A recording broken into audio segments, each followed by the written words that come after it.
Hello and welcome to this week's Green Shoots, a history of Irish football with me, Kehlan Kerwin. No Gary Spain this week because we have something very special for you. We have an interview with League of Ireland winner and former Republic of Ireland manager Eoin Hand, so stick with us for that. Remember, you can listen to our podcast on Spotify, Apple, YouTube and Amazon Music, as well as a host of other platforms too. Share the show on your social media platforms to help others learn about the history and heritage of Irish football. Now, my guest on this week's show has had an incredible footballing life, both as player and manager. Played over 260 matches with Portsmouth. He's won the League of Ireland and the FAI Cup with Limerick, managed his country, being Republic of Ireland boss from 1980 to 85. He managed Huddersfield Town for 4 seasons, as well as playing in and managing teams in South Africa and managing out in Saudi Arabia as well. I'm delighted to have Eoin Hand with us on the show. Eoin, you're very welcome to the show. It's a pleasure to be on it. It is indeed. If we, I suppose, start off by maybe going all the way back to the start for yourself. Where does your love of football begin? In your is it early childhood or? Well, yes, indeed. As far as I can, as soon as I was kind of in Drumcondra, I was raised in Drumcondra there, not too far from Croke Park, but. The habits for young lads then was to play on the roads because there was no traffic was very, very slow. So, playing football on the road, you had to learn control the ball because the bounces were, it could hit a lamppost, it could hit a curb, it could hit anything. So it'd come at you so it was a really good looking back, it was a really good learning curve. And then when you got on grass, which we did, there was a park called Griffith Park in Drumcondra. And that was a big, big pleasure for us to go down to that and play on grass. But basically, I'm talking about now when I was kind of, say 8, 9, 10. And then when football got organised, like Stella Maris was the local club for me. Stella Maris was, I think it was under 13 was the first organised team that I played for. But I was only, as I recall, a 10-year-old. And because I was, and they used me simply because I was pretty okay for that age that I could cope with playing with the under 13s. So that, now at the same time, I was being educated in O'Connell School, and the Christian Brothers had a great reputation for hating foreign games. So that didn't help me at all. There was one particular brother called Brother Curtin. His nickname was the Bull, and well nicknamed. And he used to actually single me out to a point where it became nasty stuff, where he'd single me out for not doing my exercises right or whatever. And he'd pick on some tiny little part that was bad in it and all that. And then he'd give me a hiding, physical, which was, that's the way it was. My father had gone to England to work. I never knew my father. He died over there when I was 10, so I never knew him. But my mother was, as were an awful lot of Irish mothers then, a wonderful, wonderful worker. She went out to work to raise 4 boys, me being the youngest. And she came down and she had a go at the Brother Curtin. I'll never forget it. And she says, "How dare you? If you ever do that again," she said, you're going to really get into trouble with me or whatever. So that helped. So, this all gave me, relative to me being a footballer, it gave me the drive to want to be. When I had my mother getting into trouble for helping me to be a footballer, and I had this Brother Curtin who inadvertently didn't know that he was a real motivating factor for me, which he was. And he kind of gave me the drive to say, well, right, do you think you're going to stop me playing football, playing soccer, that is, as we called it then? Football was the whole game about GAA and all that. But so, I made it very, very clear that I was going to be playing with Stella Maris, and I did, and I enjoyed it there.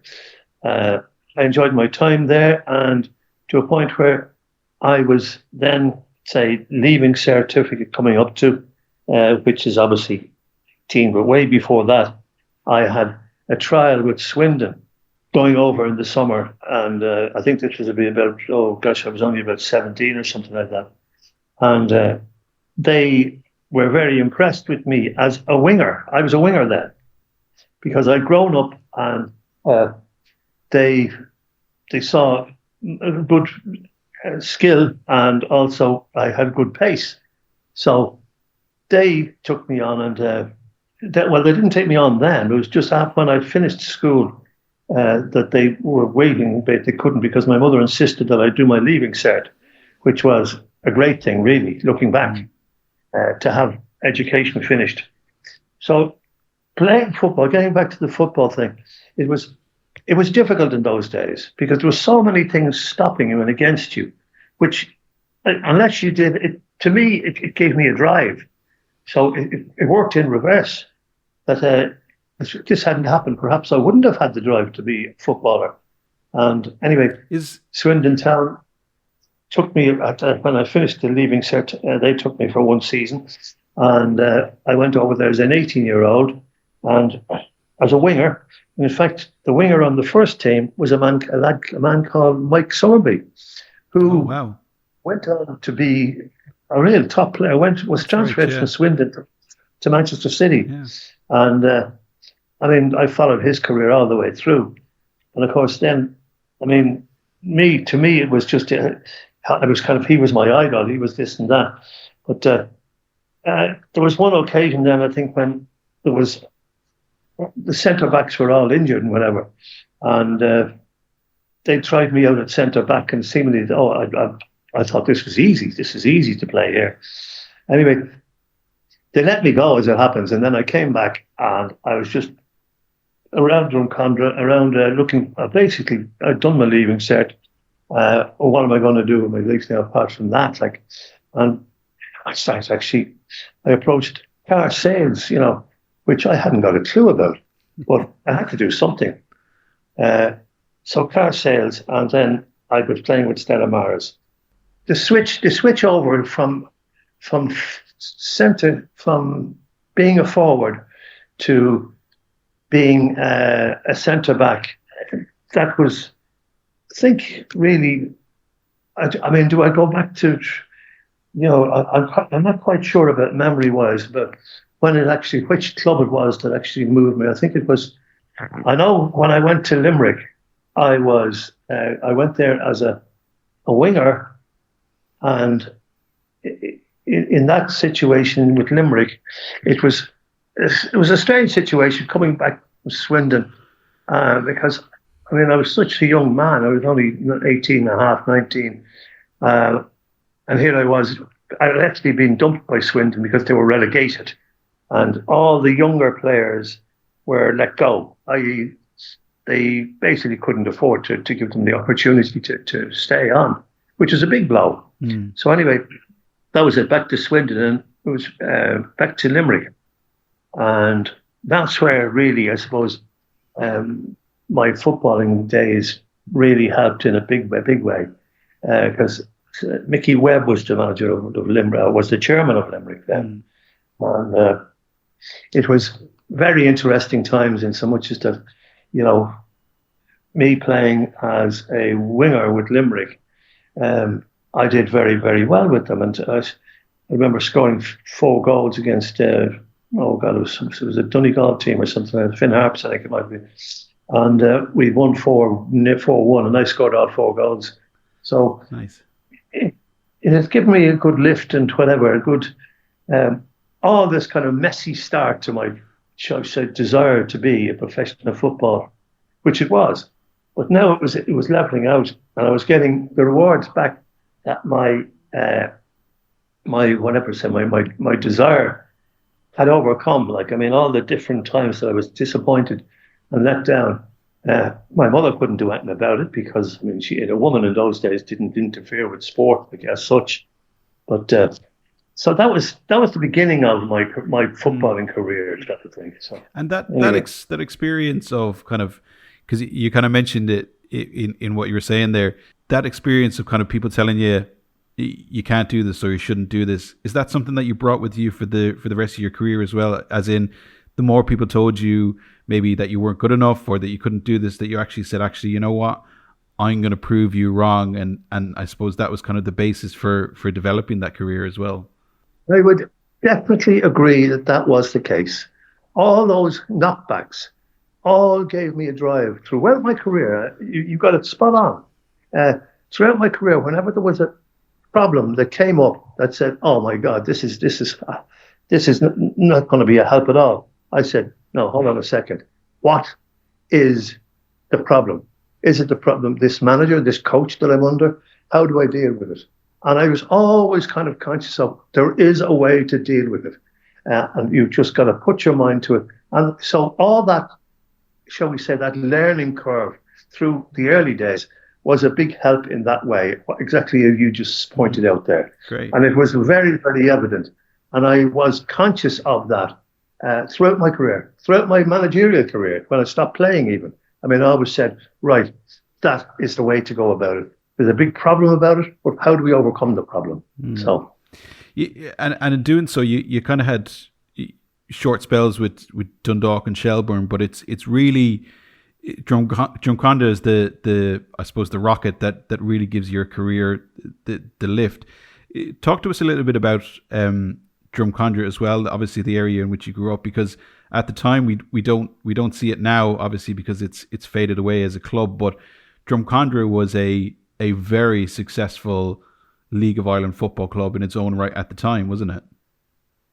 it was, yeah. It was run by the Pros, Prole, and they had a reputation for being very mean and very tight with money, and which they were, because I mean, when I played with them, and they switched me actually from winger. That's what I did. They switched me from winger to centre back regular, and centre back, or say midfielder holding, and then because I was then first team regular, contract time came, and they said, "Oh well, we can give you a."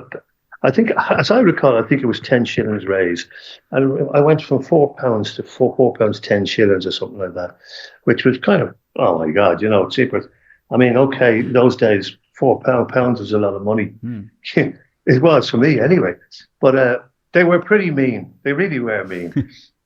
So when the opportunity came for them to sell me, which they sold me for 7,500, which was, I mean, it was you can imagine it was a fortune. It was a fortune then, and they sold me to Portsmouth. So and that was a real, shall we say, crossroads in my career, to go over to Portsmouth, where I didn't know the standard at all. I mean, Portsmouth were second division then, but I think I remember making my debut against Queen's Park Rangers. I'm thinking, as a centre back now, this is a centre back, and thinking, they've paid 7,500 for me, so I better step up to the mark, like whatever. Anyway, but no, it wasn't really. I was going to do it. I was so determined to do well. Anyway, QPR was a big test, and I went about it and said, okay, they know that I'm a rookie, so they'll be putting pressure on me, and they were. I think there was a fellow called Marsh. Now, I think it was Rodney Marsh was his name, and he was a very big name there. I think he actually might have had to do caps for England. That's right, yeah.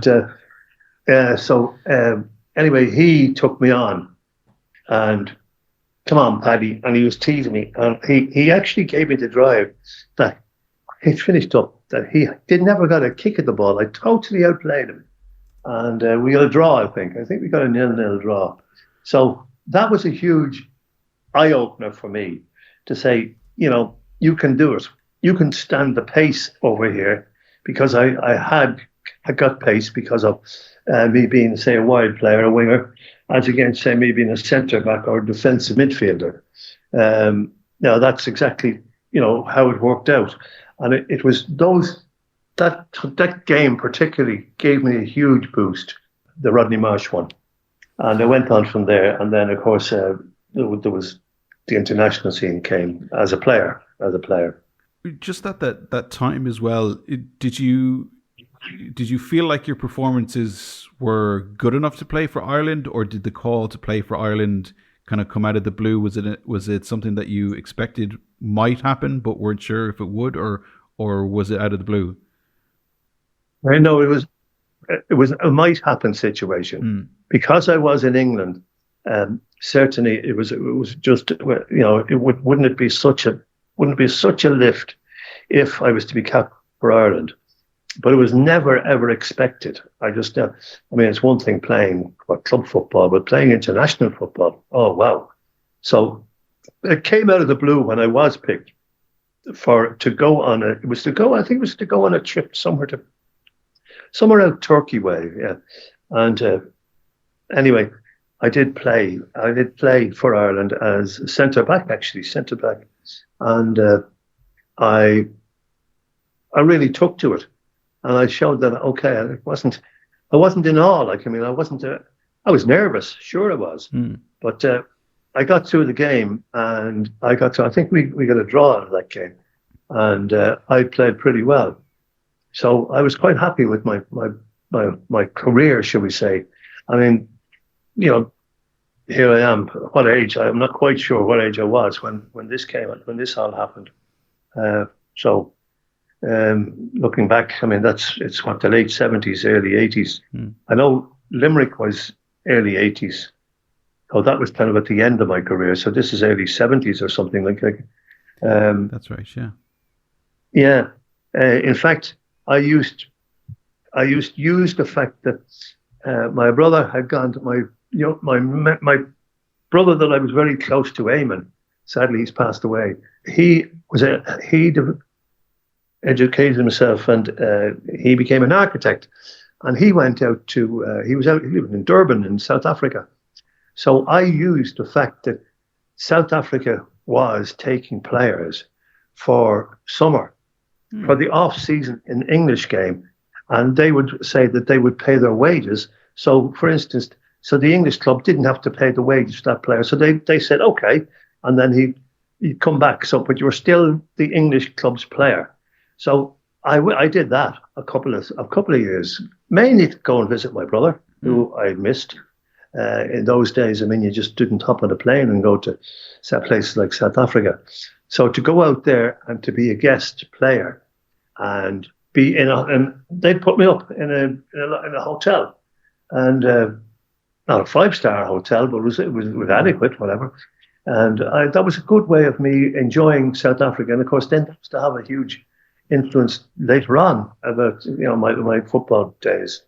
Talk to me a little bit about, because you mentioned that you'd come back to South Africa again later in your footballing career, but you played at Port Elizabeth, Lusitano in 75, Arcadia in 76, back to Lusitano in 77 as well. So this connection with South Africa would kind of pop up again. But what was football like in South Africa at that time?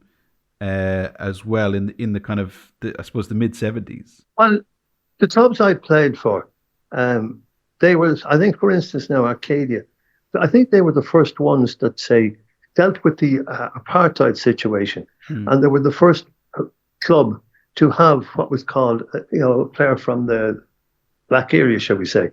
And I think as I recall, his name was Vincent Julius, and I was proud to be the captain of that club and to be the first club in South Africa to play without any arguments about it. Just put it down as a normal player instead of this whole big deal of making a player. Oh, we're in apartheid Africa now.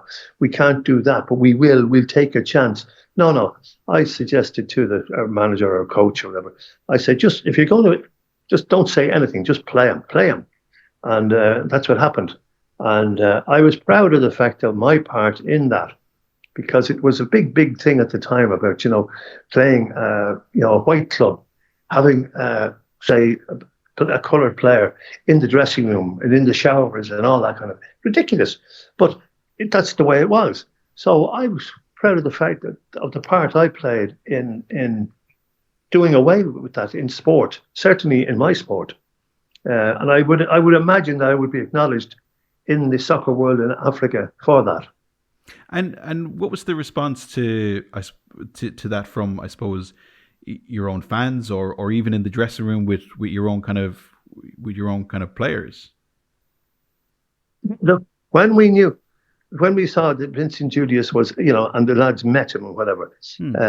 we, my directors and what I said, he can't be in the dressing room with you. I said, what do you mean he can't be in the dressing room? He has to be in the dressing room. Well, he'll have to be, quick and out. And I said, no, he will just be ordinary and be treated ordinary. And I got all the players and I had a meeting with them, just unbeknown to the directors and whatever. And I said, listen, guys, it could be that we're going to be threatening to go on strike because we're not going to take that. And we did. And we had our way. And of course, then the big thing was at the end of the season, any coloured player or any coloured person wasn't allowed into the ball, the dancing part of it. And I said, no, hold a second. If you think that we're going to have an end of season dinner where you're going to be presenting the player of the season, perhaps with a trophy, and that person could easily be Vincent Julius. Now, how the hell are you going to do that if you've told you're saying now that you can't invite him? And they gave in. They gave in. So that's another part where I'm proud of the way I went about it. Anyway, all that kind of thing. That I don't know if it was acknowledged or officially acknowledged now, but that is the truth of the matter. And there are players of that era, whoever's still alive, would bear that out. So I am proud of the way I went about that whole situation because it was a very awkward one, very, very awkward. Yeah, and I'd imagine at the time as well, the press and the media within South Africa probably had their pound of flesh on it too, which probably made the situation a little bit uncomfortable. But again, is it kind of going back to that thing like we mentioned earlier, which was somebody said, actually, sorry, you can't do this, you're not allowed to do this, and you dug your heels in and were like, actually, no, this is what we're doing. Exactly. That's following on what you said earlier on about things that happened to me in my career, where I was given shall we say, I had to climb a hill to get something done, whatever. Well, that great example was that particular incident, with Vincent Julius. So I'm proud of that fact and whatever. And indeed, I suppose that the other side of that too is Vincent Julius was climbing his own hill too, was he not, with that situation? Oh yeah, very much so, very much so. He knew that he was going to get stuff like certainly away games was going to be a problem. The home games we were kind of educating our home crowd and which worked, and there was always the odd yobbos with drink on. They'd say, "Hey, you blackie, all that kind of, but very seldom. But away from home, Vincent was very much aware of. And he would just ignore them. And that was the best way to do it, because if everybody ignored these buggers, and the change was coming about to me, it really was, in rugby as well, and in cricket and whatever, all sports were getting a little bit wiser, and there was more pressure coming on globally from, John Robbie was a famous rugby player. He played for Ireland. John Robbie was a good friend of mine out there. I became very friendly with him. And he knew what I was doing, and he was totally for it, and he actually had a radio show, and he had me on it, and he was backing me, and that helped a hell of a lot. John Robbie's sports show, that was in Johannesburg, and we used that as well to supplement all the other stuff and whatever, because we knew that it was the right thing to do, and we knew that eventually it was all going to come right, that apartheid wouldn't have any effect on sport, which it shouldn't have. So anyway, and it worked. Yeah, fantastic. And from then there to, am I right in saying back to Shamrock Rovers for a short spell, and then on to Portsmouth again? That's right. Yeah, Shamrock Rovers under John Giles came back, and I think he was short centre back, come midfield player, whatever. And I played, I think, about 8 or 9 games for John. And then I hadn't got any. I had a house. I'd bought a house in Portsmouth, and I had got married in 1969. So John and my wife was still in England, kind of in the house in Portsmouth, The South African thing was all, she came out there, visited for a short visit and always went back.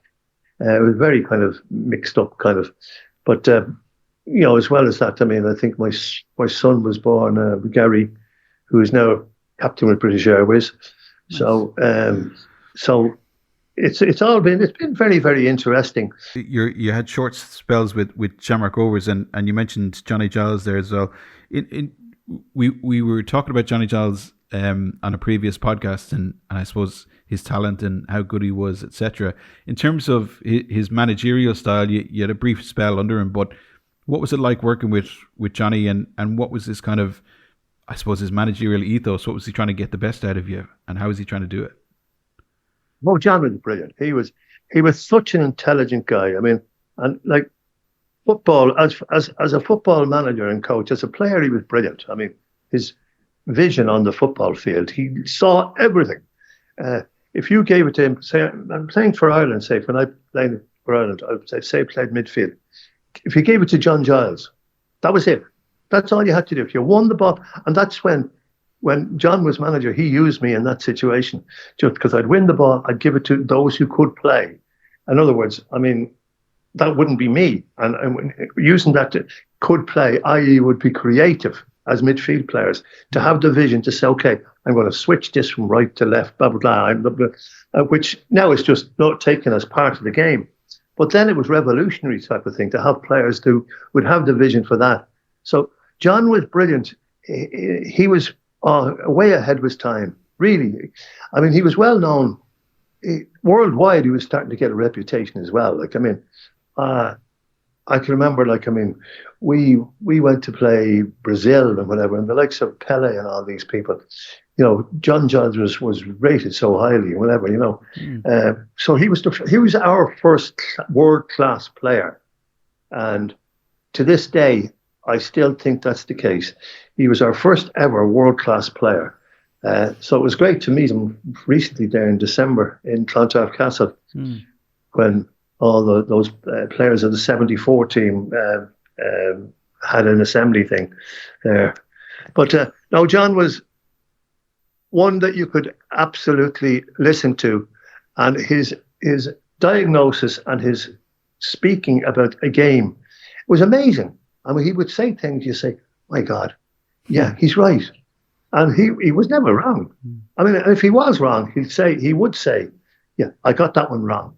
And the reason I got it wrong is this. So he'd have a reason for that now. So he was magnificent, absolutely magnificent. And what was his management style like? Was he a man manager? Was he a tactician? What kind of managerial kind of skills did he bring to the table, do you think?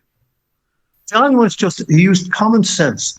I think he really was. He says, he would say, listen, if you're not doing something right, I'll know that you're not doing something right, and I'll explain to you, and I'll ask you, this is the way I want you to do it.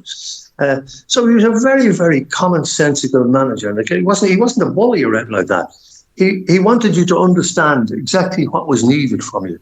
And if you made a mistake, he would then point it out and say, listen, you did that wrong. So, I mean, to me, he was certainly educational. For me, whenever through my career as a manager, I would look back and I would think, John Giles would do it this way. And I mean, that is a big compliment I am paying him. Okay, I mean, it was certainly, you had your own decisions to make at times, and you had to make them by yourself. But generally speaking, John was a great example, not just for me, but for anybody. He never lost his cool. Never. I never see him lose his cool. About anything, whether it be a bus not turning up or coach not turning up in time to collect the players or anything like that, John would just go quietly and have a word with them. And the word would be, that can't happen again, or else we won't be using you, type of thing. So he'd make it very effective. And it'd be the right thing to do. He just would be so strong on it. The right thing. He was always highly principled about what he did and what he said. So as that when he said something, it was very hard to contradict it. And if you did not understand it and you asked him, he'd give you a full explanation, and you'd say, "Yeah, gosh, that made sense." So no, I've got an awful lot of time for John Giles as a person and as a manager, and I really have, and a huge influence on me throughout my career. And indeed, I suspect you brought that influence with you in 1979 when you took over at Limerick United. First of all, talk to us about how that came about. How did you end up there, and I suppose as player manager? Well, I had big decisions to make. I mean, I had big decisions to make in so much as that what I was going to do. I think Portsmouth was coming to the end of its reign for me. I had been going backwards and forwards out to South Africa. I wanted to now maybe just stabilise and say, hold on a second, where do I come from? I come from Ireland. So I think I then said to myself, it's time I kind of made a move to Ireland. And as it happens, look what happens that I had no connections with Limerick at all. Dublin was my scene. But Limerick were making big moves to get a full-time manager. And I let it through the media. I think it must have been through the media. I known that I was in the market type of thing for a position. I had been offered a job. I remember I was offered jobs out in Korea, places like that. And I thought, I don't need that. Now, really good, good money and all that. No, so I choose Limerick. I had Mickey Webb he came over to Heathrow Airport, I think it was, and to meet him, I had a house in Portsmouth. So I came and I met with him, and we discussed what he had at Limerick at the time, and what he wanted, and whatever. And I agreed. I agreed because this was just a general thing. I agreed to come and have further talks, and that's what I did. The Marketsfield, the pitch was shocking. I said to him, there's certain conditions I will certainly need, and that is you're going to have to get that pitch in order. Because you play football, which is the way I want it. Again, I'd be taking John Giles' advice. How can you play if you haven't got a pitch to play on? So very, very basic things. So I had a strong hand, pardon the pun, to say to Mickey Webb, chairman of Limerick at the time. And I then went about the football side of it, which I was actually going to be still part because I was still capable of playing, certainly at the League of Ireland level. And I justified that by playing myself player manager. And Dave Mahedy, who I'm sure you know, Dave Mahedy, he'd been doing a temporary thing about keeping them fit and whatever, and he was very, very good at it. So I said to Dave, you keep going, doing what you're doing, because I will need somebody to do that, to be the trainer or whatever. So I didn't just go in and say, okay, I'm changing all staff, blah, blah, blah, blah, go. No, I thought, well, the John Giles way of doing it would be, hey, hold on a second. Dave Mahedy is a good help to you. So why do you want to get rid of him? And that worked, and it worked very well. And my starting career, my first season with Limerick was, it was amazing, fantastic. For me to win the league in my first season and to score in 4 goals in one particular game, Finn Harps, I think it was, mightn't have been. Anyway, I had a great start with Limerick. That I immediately got the supporters on my side by the way we played and the way we scored goals and the way I scored goals. So from a personal player manager thing, it was hugely successful. Couldn't have asked for more. And behind it, getting advice, if there was anything at all about the management side of it, John was always available for a phone call. And I just said to him, again, no bullshit. I wouldn't try to gloss over something and say, I won't say that too strongly, blah, blah, blah, blah. I'd say exactly what I thought, and he would come back with exactly what he thought was the right answer. So I know that I am talking a lot about John Giles, but he had a huge influence on me, and I'm sure, lots of other people, maybe they kind of went their own way and they didn't want to take John's advice. But I thought he was, again, from what you said earlier on about being analytical, which I was very analytical. If I had a fault, that was it. But then again, I didn't look at it as a fault. If you wanted to analyse something, and analyse it, I did always. Any problem within the game or any person within the game, I'd analyse them and say, what's their thinking? Why are they saying that? Why are they doing that? I would analyse, and it worked. It always seemed to work. So, talk to us about that league title winning season, because it's a real nip and tuck season between you and Dundalk. You won the league by a point on 47, Dundalk on 46. Did you have an inkling at some point in the season that the league title was on, or did you as a manager try and do what we kind of now see managers kind of do in the modern day, which is kind of like dampen it down a bit, let's all just kind of keep calm and try and get about and do about our game plan? Exactly. The way I felt about that was, again, I just said there's absolutely no reason why we can't win the game next week, the next game we're playing. And that's exactly the way that I went about it. Only go as far as the next game. Again, saying this to the players, don't even think about winning a league. We have got Athlone Town next week away. We beat them, then we're in a good position. So just think of next Sunday. Next Sunday. No, that's all I want from you guys, is to put everything into next Sunday. And I would have the players, Johnny Walsh and Des Kennedy and whatever, I'd have them all focused on that to a point where, it worked. So we went out and we just took the next game. We weren't going down and saying, if we win the next 3 games, we could be in a good position. No.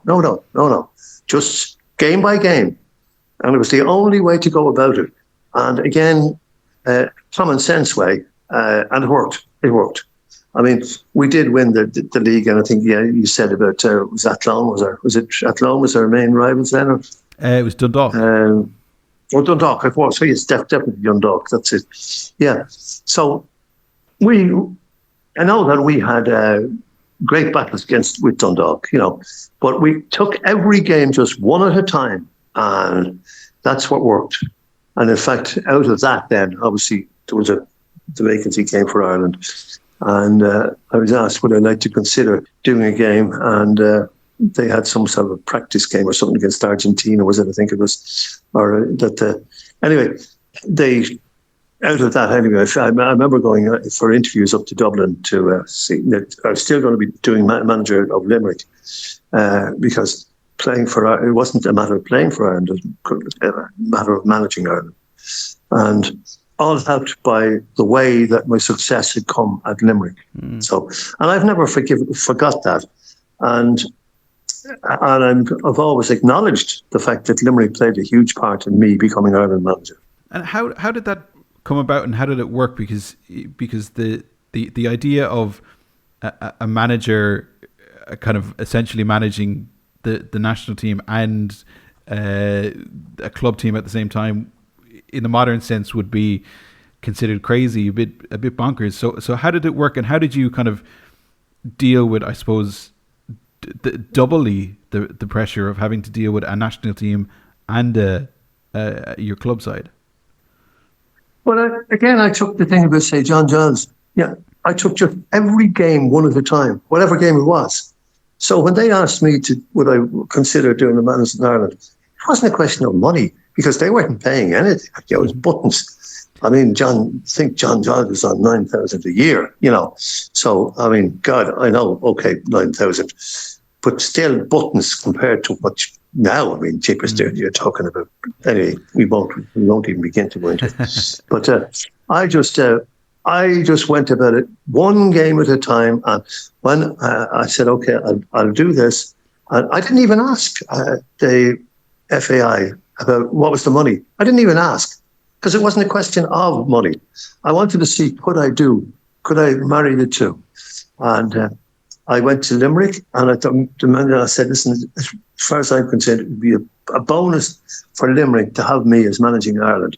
It will not affect the work I'm given at Limerick. It will not affect where I live, which is Limerick.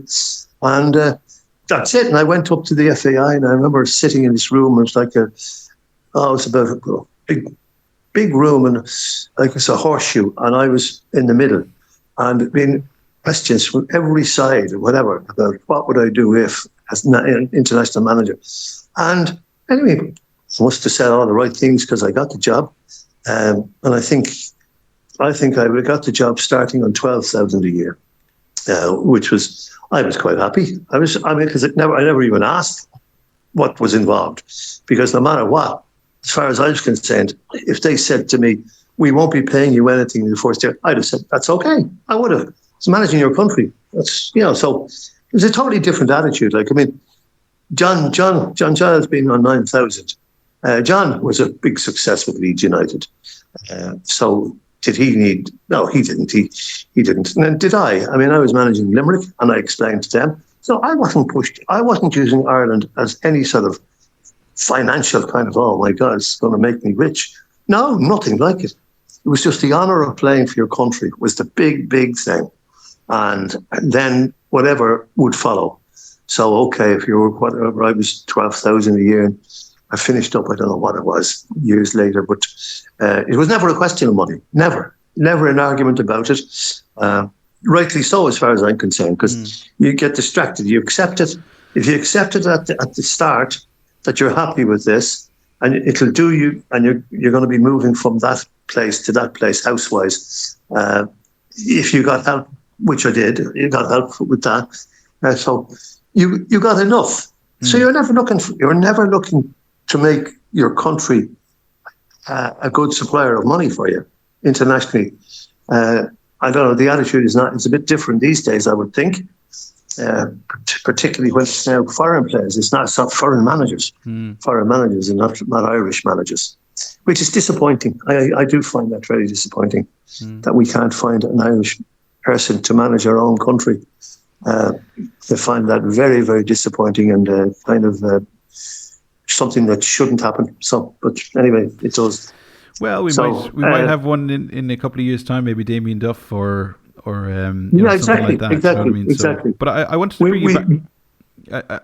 I'll get down to the islands management, but I just want to ask you a quick, I suppose, well, maybe not so quick, but you won the league with Limerick, but you got an incredibly lucrative tie out of it in the end, which was with Real Madrid. Real Madrid in any decade is probably an extraordinary draw. What did you feel like when you knew that Real Madrid was the team that you would have to play against in the European Cup? Oh, I thought it was absolutely brilliant. The attitude that I wanted to put across was, and I went to see them. I went to see them play, and again, I thought, well, and when I went to see them, I wanted to see their training ground, and I wanted to see all the things. So what I made sure that I did was I would be as professional as possible and show our lads that once we went to the pitch and took them on, it was 11 against 11. And we would just go 11 against 11 and blah, blah, blah. And we'd do all the things. We would make sure, insist on being allowed to train on Real Madrid pitch the night before, which was, for us, League of Ireland, blah, blah, blah. They were inclined to say, oh, no, we use our training grounds. And I said, no, we will not. We will use the ground we're playing on. We're entitled to it, which we were. We could have put an objection into UEFA if they said, no, you can't do that. I would have definitely, and I told them that. I said, I would be complaining if you don't allow us to train, because it's part of the whole regulations of that you must be allowed to train at least once before the big game. So all our players, in other words, I impressed upon our team, our Limerick lads, who had, by this stage now, I mean, they had won a league and they'd responded to me. And these are all part-time players. They'd responded to me and I'd got an awful lot out of them. And here they are playing against Real Madrid, and they were quite happy and were quite content when they went on that pitch to play against Real Madrid. They weren't worried about, I insisted that you just take every single thing on the pitch that happens. Say, okay, I made a mistake there. Don't make it again. So it's still the same game of football. There's just one ball there. There's 11 against 11. So keep it as simple as possible. So I made it that way, type of thing, and it was great to be able to do that. Now we lost the game 4-1, I think it was. Or was it? I'm not quite sure. The second leg you lost 5-1, but you lost 2-1 in the first leg up in Dublin. Yeah. In Dublin, that's right. Yeah. So that was it. So I mean, that was the away game. We played Dublin first, I think, didn't we? Yes, or did we? Yeah, that was the first game. Yeah. And then you went away to Real. Yeah. Yeah, that's right. I mean, what I said about the pitch and all that was about Lansdowne Road as well. I made the players very much aware of this, blah blah blah, and then when we went to Madrid, that's when I insisted that we have our training session. And what I wanted to do was, I knew that realistically we had not got a chance of putting Real Madrid out of the European Cup. I knew that, and so. But that was not being defeatist. I never said it to the players. What I said to the players is, you are going to go and play as best as you can. The same way that you play every week for Limerick, you're going to bring that into your game against them. And you're going to do it in a lovely pitch in Dublin, which we've worked on, and we've got the pitch lovely and level. And you're going to do it in Real Madrid, in their stadium, which is, I mean, a great honour to be able to say that you're playing in that stadium. But you're going to enjoy it. And you're going to give every effort, put everything into it, without losing any of the skills that you obviously have as players. In other words, you will not be overawed at all. And that was the way I went about the management, and it worked. We knew that we weren't going to. We worked in so much as that those players, Limerick players, right now, they still remember that like as if it was yesterday. It did so much for them. I mean, Des Kennedy, for instance, and he scored in Dublin and he scored out there. Yeah, took the lead so with his goal. Well, Des still is Des is asked to do an awful lot of talking after doing a speech, whatever. And it's a laugh, actually, because he always talks about his goals against Real Madrid. It's like a topic for him, which has become funny for us because he said, oh, geez, we got Des coming to the flipping lunch that we're doing, so we'll hear more about his goals against Real Madrid. But anyway, that was all a very enjoyable part of it. But it's all, I mean, looking back on it, and I look back and say, okay, fine. The influences of the way I went about my career was, don't be a bullshitter. If you know something, make it better. If you don't know it, say that you don't know it, but don't bullshit. And I've always followed that kind of line of teaching, and it's been, and it's not just football. You can apply it to anything. You know, you can take it outside your anything. And you can say, look, don't be a bullshitter. What's the point in bullshitting and saying something that you're not capable of doing and you don't understand yourself? What's the point? So I always had that kind of common-sensical attitude about life generally. And this to me is something that sport has been a huge help and can be to anybody who wants to go about it the right way. And it gives anybody who is going about it the right way a lovely, shall we say, background and a strong character. You know, you will have a strong character if you do the right things, and because sport is such that there's no excuses and there's no easy road. Every road is a hard road. You want to make it easier, you've got to really put the work into it, and that's what life is about too. So, I mean, sport is more than sport for me. It has been a great educational part of my life. Never mind the fact that, okay, you go and you get a literary education. That's good. But the education you get from sport, and that I certainly got, i.e. as a player and as a manager, has been immense. Yeah. And speaking of that as well, I mean, in terms of managing Ireland, managing your country as well, was it a case of being so close yet so far away in terms of that? We came agonizingly close to qualifying, and you could argue it kind of got taken away from you as well. So how do you explain to us a little bit about managing Ireland, and I suppose that campaign that Yeah, brought us so and close to qualifying. That was a real sickener, is the best way I can put it, Robbie, because Nazare is the man that we're talking about. He was a referee, a Portuguese referee, who robbed us against Belgium. And in that campaign, we scored a perfectly good goal with Frank Stapleton. There was a Liam Brady, Stapleton, Arsenal, little idea between them type of thing. Brady would run up, pretend to hit it, then he'd come back, and then he'd turn quick, and then Stapleton would have pretended to make a run, but then he would make the run. Anyway, it was perfectly, and Stapleton scored a great goal. But this referee gave no reason whatsoever. He just allowed it. And then about 5 minutes from the end of the game, didn't he give a penalty against us, whatever, saying the goalkeeper pushed the fellow, whatever. And it was ridiculous. It was just absolute nonsense. So we'd heard about this referee or whatever.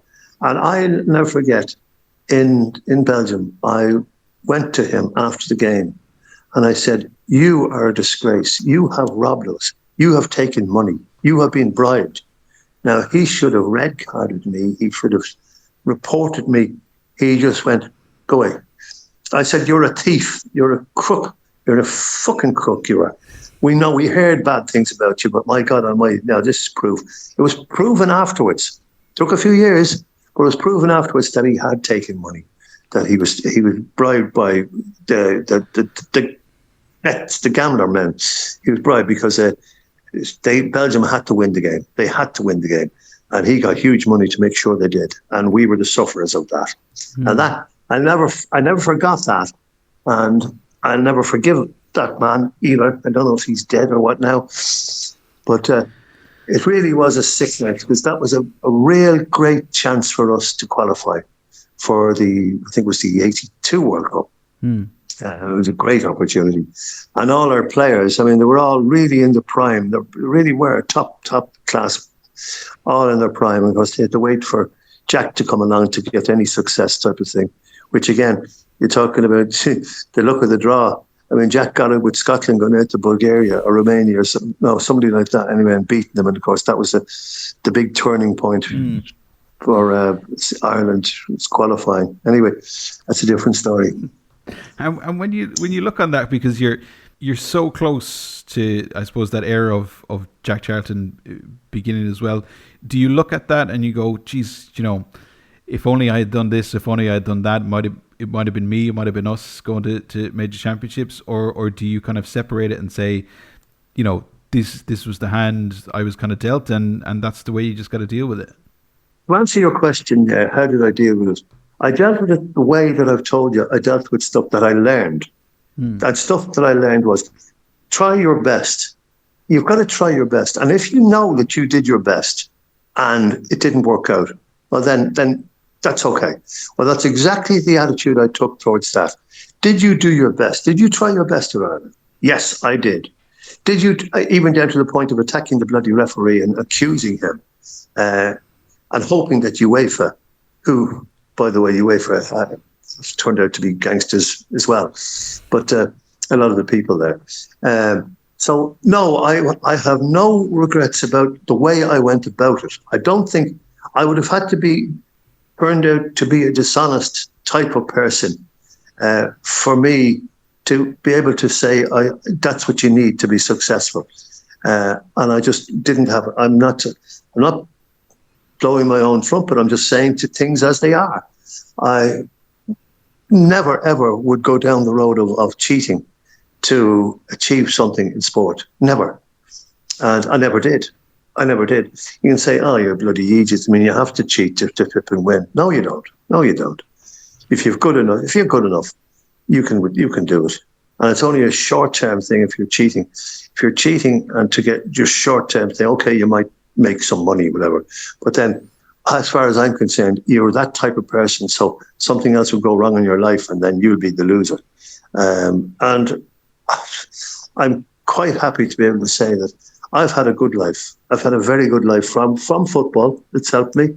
It's had its ups and its downs, that's for sure.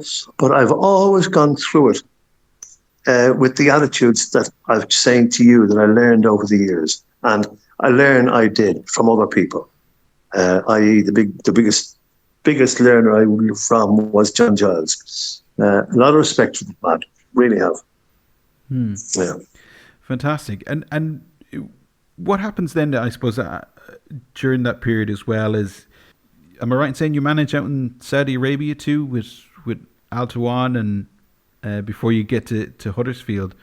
What was that kind of Saudi Arabia experience like? Was it a strange experience? It was an experience. It was a real look. I mean, I'd never go through it again. I mean, even then, I was told, because I'd actually financially, I was struggling. I had a sports shop in Dublin, whatever, and it wasn't doing particularly well or whatever. And everything has gone wrong with my life, whatever. But so I was offered this situation in Saudi, and 1 year tax-free would get me, it was huge money. I mean, I can't remember, it was like 40,000 or something for it. So I went out there and did it, and I would have no regrets that I did do it, but I would never do it again unless I had to, out of desperation, because I did not like that country, and I still to this day think there's a very, very hypocritical, attitude out there, about everything about the way they used to treat women was shocking, and still is as far as I'm concerned. So I won't talk too much about it, other than to say I'd like to think that I'd never have to go back to Saudi Arabia. Never, no. So and anybody who goes out there to work, I would just say to them, well, I'm sure that it's because they have to. You managed with Huddersfield. You were there for 4 or 5 seasons. What brought you to Huddersfield? And I suppose what was your experience there? I suppose going back to the year that I came to Huddersfield, it was more a question of there wasn't a vacancy there, and my managerial background with Ireland was the big key for me when I did apply for the position at Huddersfield. I think I still had my house in Limerick, and I had 2 boys born at this stage, Gary and Warren, and I thought, well, okay, I'll put my name forward for the Huddersfield job because I was available. I think this was after Saudi and whatever. I wasn't going to go back there. So being manager of Ireland was a huge bonus for me, looking back on it. And plus, and I forget the board of Huddersfield Town, they were impressed about the fact that I was manager of Ireland. It was going to stand to them. And I said to them, well, it will. So, yeah, so I mean, again, all the things that I've said to you about previous experience and learning curve and all that, I thought I'm going to apply to Huddersfield Town. And I enjoyed it there. I was disappointed I never got them promoted. Huddersfield, unfortunately, they were a selling club. They weren't a buying club. And I couldn't buy any players. So, I mean, one of my best players, I can't remember, I had to sell him. They said to me, we have to sell that player because I think we found the Swansea at the time. I can't remember his name. But look, I mean, it was a real testing thing for me. I mean, I did enjoy my time at Huddersfield, and I had a nice property there, a nice house, small, in a nice area. And I enjoyed it. My sons as well were all, they were happy about finishing off their. My eldest son, the one who's a pilot now, he had got a scholarship to, I think it was British Airways, yeah, it was. And anyway, so it worked out fine. I mean, it finished up okay, being manager of Huddersfield. I was disappointed with the board at Huddersfield in so much as that they never contributed anything towards wanting to get a better team or anything like that. They never did. They just wanted somebody with a magic wand to get the players that they had. But some of the players just weren't good enough, And I was aware of that. I was aware of it after a fairly short time, because there's nothing else. over my career, I could judge if a player was going to be good enough for a certain standard, or could you improve him? Now, okay, I tried to improve some of these, and I did one or two of them, but then there was some that just weren't improvable, not to the standard that we wanted. So, How do you anyway, how do you deal with that as a manager? Because you obviously you want to make a team better, but you seem to have a board, etc., that just doesn't seem to want to be in that kind of space with you. So, do you how do you deal with that as a manager? Because you want to be successful, but yet on the other hand, you kind of need a bit of money to make it as successful as you want. But if you're not getting it, you get this how kind do you of. deal with difficulty? You once you accept that that's the case, then it is with difficulty, because you're talking about trying to do something that's basically impossible, and it can be a very frustrating thing. I mean, you can go to your board as much as you like, and if they say no, we'll have to sell some players if you want to get another player in, you're going to have to sell some players. So you're weakening your side, because the seller player has to be one of your better players. So that was a very frustrating time for me at Huddersfield. Looking back on it, I enjoyed living there, and I've still got some very good friends, and I would go and visit them still even, but I would never go near Huddersfield Town, the board, and whatever the people involved in football, because they weren't. They wanted something for nothing. You know, you were a flipping wizard. You come in and you wave your wand, and that's it. You're going to be a good team. No, it doesn't work like that. So even explaining to them that our players are not good enough to get out of that division, so we're good enough to stay at this kind of level. So very frustrating time. And of course, sorry, go on. Yeah. No, that's a very frustrating time. And of course, it was coming to the end of my career. Yeah, and on that as well, you found yourself back out in South Africa again in '93 with Amazulu. What brought you back out there? Was it just was your brother still out there, or did you just you love the country, you loved being there, so you gave it a go, or what brought you out there? I love the country, yes. And my brother was still there. He was in Durban, and I loved the country, and I wanted to make a career out of and get something back.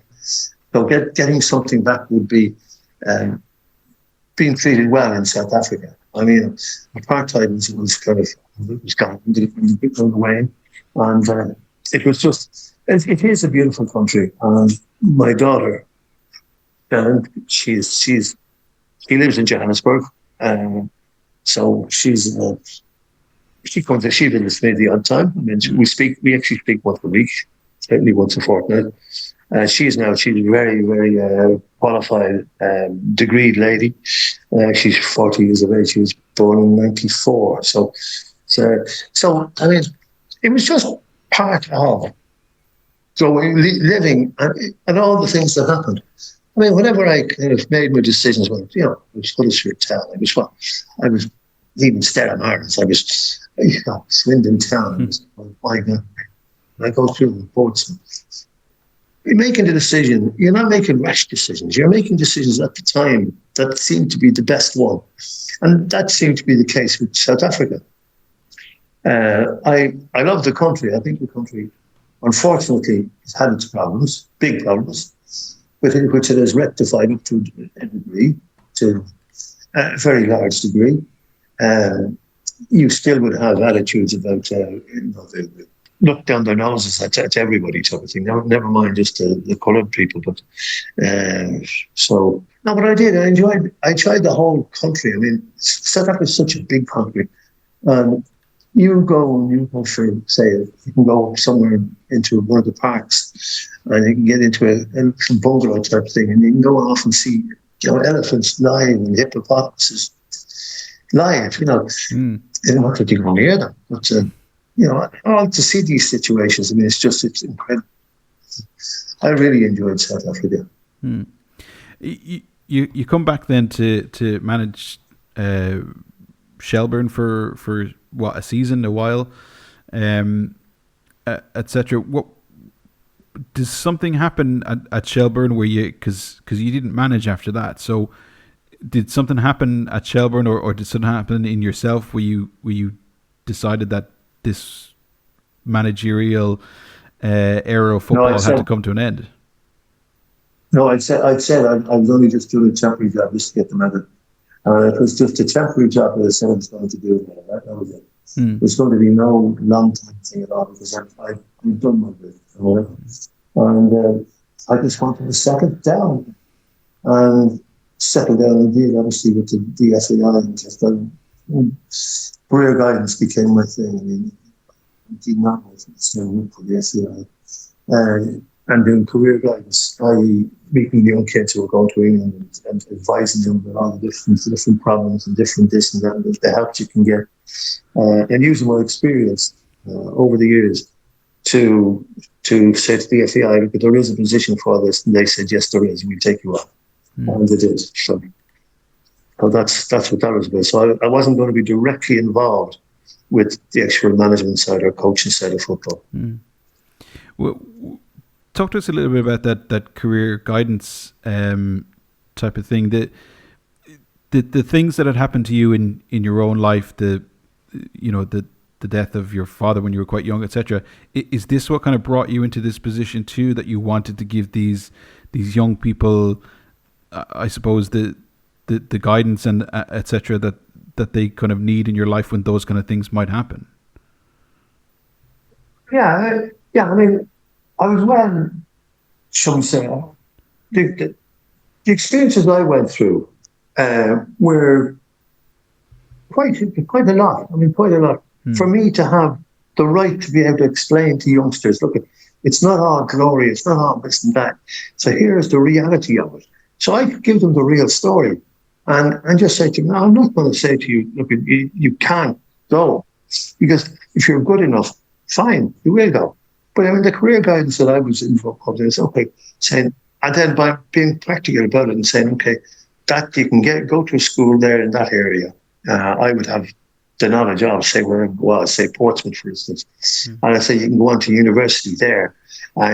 You are an intelligent lad. So why use football to help yourself? That's what I did. So, I mean, so you gave the advice that you would have liked when you were going through it. Once you did that, then there was a role for you. And the FAI were fully aware of that and appreciated it until Delaney came into the whole situation and then messed the whole thing up. Messed everybody up. But it was a position that I was proud to be able to say that I fulfilled. And it was a big help to an awful lot of youngsters who, over the years since, have come back to me and say, your advice was brilliant. It was great, blah, blah, blah. And it's nice when you get the feedback from that. Like, I mean, I never got one feedback to say, Jesus, what you said is a load of nonsense. What you were talking. No, I never got one negative. Yeah, never. And is that something, I suppose, that we often forget in football as well, that, quite a lot of youngsters don't make it in football as a career in terms of, longevity, etc., and doing it as a professional contracted sport, and that they need this kind of thing where they need to have the education, like yourself, etc. They need to understand that the majority of you aren't going to make it, so you need something. You need a backup. You need some kind of position where you are that you can be fruitful in life. Well, yeah, you've got to get that across, and you've got to get it across in a very sensible way, and to have the experience to be able to say, this is exactly what happens, and here's the numbers about it. Like, I mean, I'm not saying to you, you're not going to be a success. The biggest one to help you to be a success is you, nobody else. If you are driven, and you have to be really, really driven, then you can be a success because you have the skills. But I mean, to get them to actually go and do that, an awful lot would just say, "Oh God, no, I didn't think it was going to be this." And once that comes into your head, forget it. And unfortunately, that is the case in a lot of the instances that I see today. Whenever, I mean, I'm not doing any of that now. I'm 80 years of age. We're leaving next year. But it's been, I mean, I've always kind of put across the kids exactly what I went through. So, I mean, exactly all the things that I've said to you about, there you are, use that. Give the advice. You were a player. Before you were a player, what were you? Yeah, okay, fine. You might have been bullied by the Bull Curtain, whatever, because you're a good Gaelic footballer as well. And then you were, in club football, what happened there? Junior club football. And then in professional football, what happened there?